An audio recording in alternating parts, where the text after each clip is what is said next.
Since Kate came out with this cancer video, nothing has been normal as far as her whereabouts, in my opinion. It's been strange.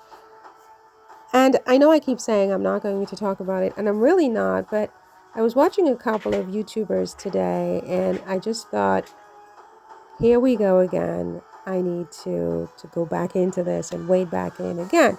To say what? I mean, I don't know, maybe I'll be repeating myself. But this thing with Rose Hanbury is very, very interesting because, I mean, it is weird. I mean, she's playing a more prominent role. Maybe she's going to become Camilla'S lady in waiting. Maybe that's why we're seeing her with Camilla, because Richard Eden in the Daily Mail, he wrote that article we discussed in another video this week.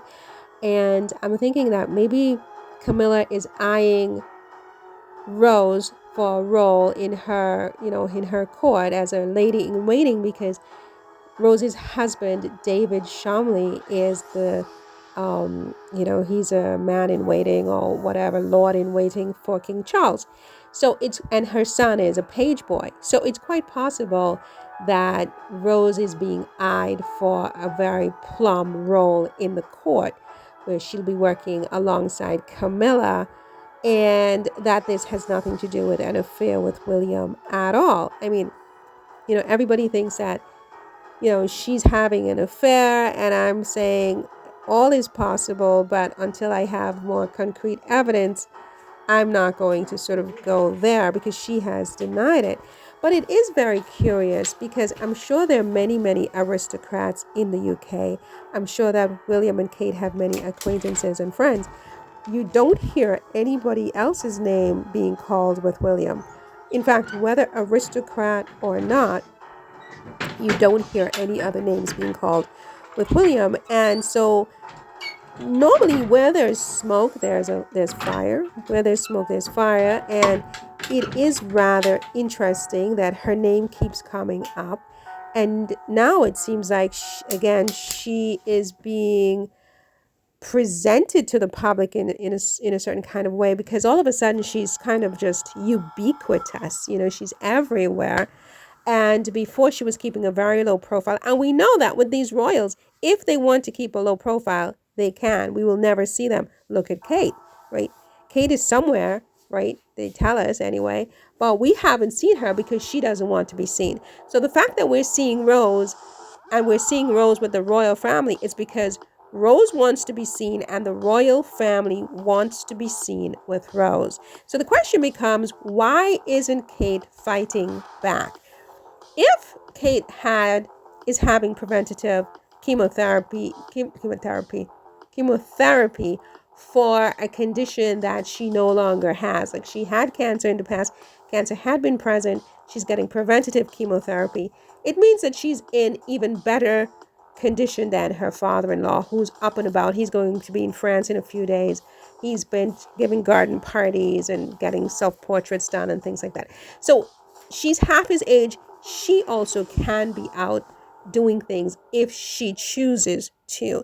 The fact that she has not been seen, and she's not only is she not taking on royal duties, I mean, she's just simply disappeared, is very curious, and I don't think it has anything to do with the cancer. However, I think that with Rose kind of hovering around the royal family and even around William, Kate, I think, is a very naturally competitive person. And if nothing else brings her out of this reverie of, oh, I'm taking off, I'm working from home, I'm working by Zoom, I'm taking a year off, if anything else will bring her out of this state, it will be to defend the homestead, to defend her turf against any other woman, any other intruder, friend or not. And we know that they tell us that Kate and Rose are friends, or at least they were friends. They live near each other in the country in Norfolk. And some people tell us that there was a falling out, that it had to do with William. Whether or not there was a falling out, there's no way that someone like Kate would just sit back on the sidelines and allow another woman to take center stage. I mean, her son is now the page boy. Where's George, the future heir to the throne, right?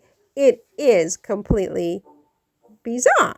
And it's not like Kate. We saw how Kate behaved when Megan came on the scene and she felt like her turf had been infringed. She went into, combat mode. She was vicious alligator kills alligator mode, right? To defend her turf. She's the princess of Wales. She's the stylist. She's the fashionista. She wears the Aquazord pumps. It's all about her. She came out fighting, right?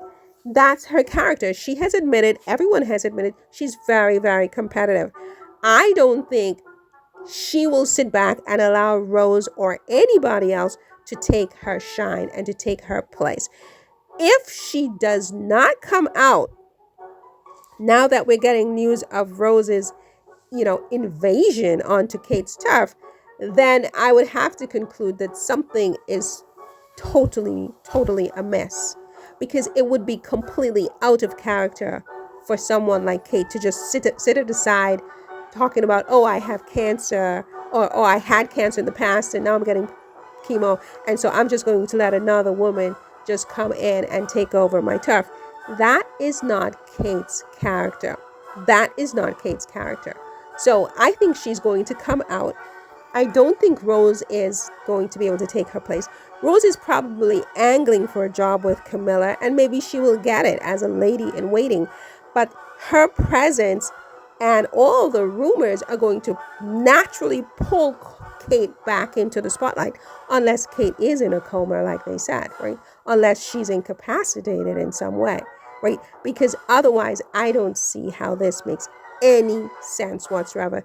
This complete silence, this disappearance, this relinquishing of her turf to a rival. Everybody knows that Rose is her rival. And even if Rose isn't a rival, people think that Rose is her rival. And every woman has a competitive instinct when it comes to her turf, when it comes to her husband and her children and her position. So let's see what happens.